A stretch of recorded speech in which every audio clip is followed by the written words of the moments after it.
Hello and welcome back. This is Moose again.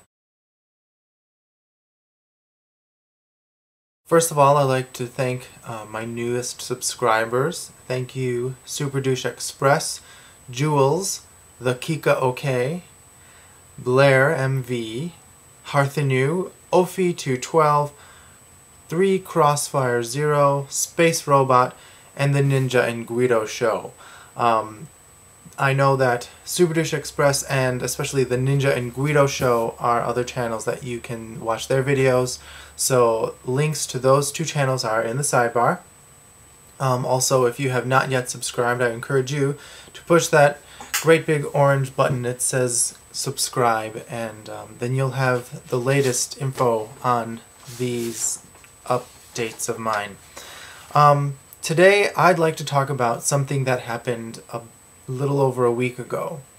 The Evangelical Lutheran Church in America had a national gathering and passed some important documents.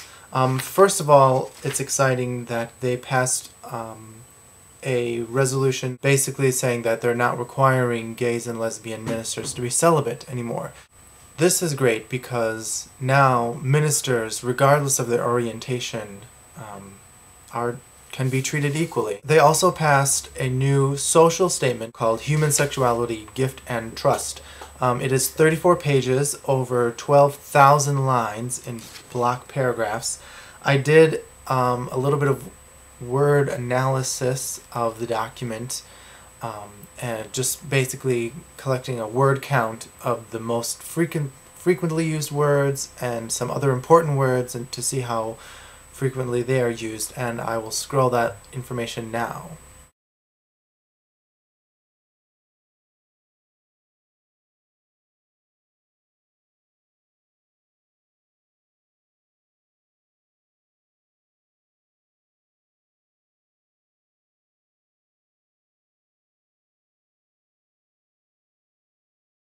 As you can see, there's some interesting trends in those words.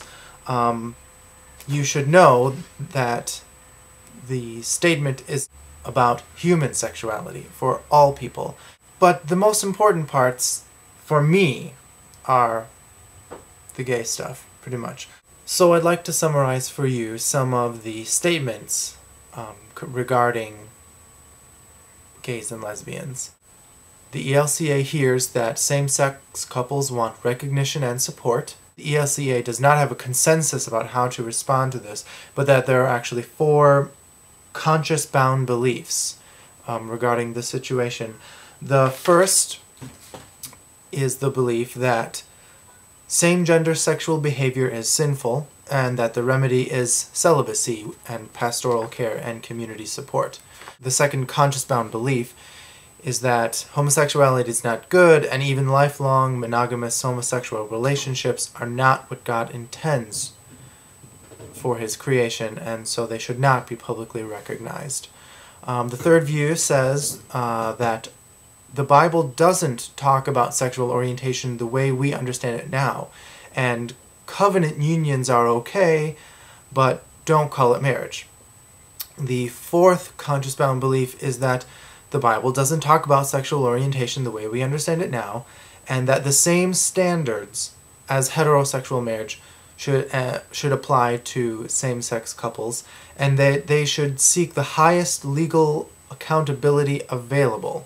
In a footnote, this document calls upon the Church to bear one another's burdens, honor the conscience, and seek the well-being of the neighbor. It also talks a little bit about families with same-sex parents. The critical issue with respect to the family is not whether it has a conventional form, but how well the family functions.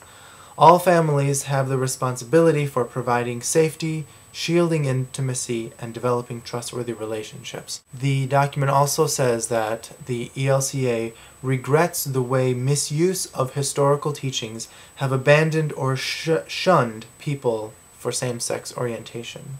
Elsewhere, talking about the idea of the conscience-bound belief, this I think is the crux for understanding the current social statement on human sexuality in context with everything else.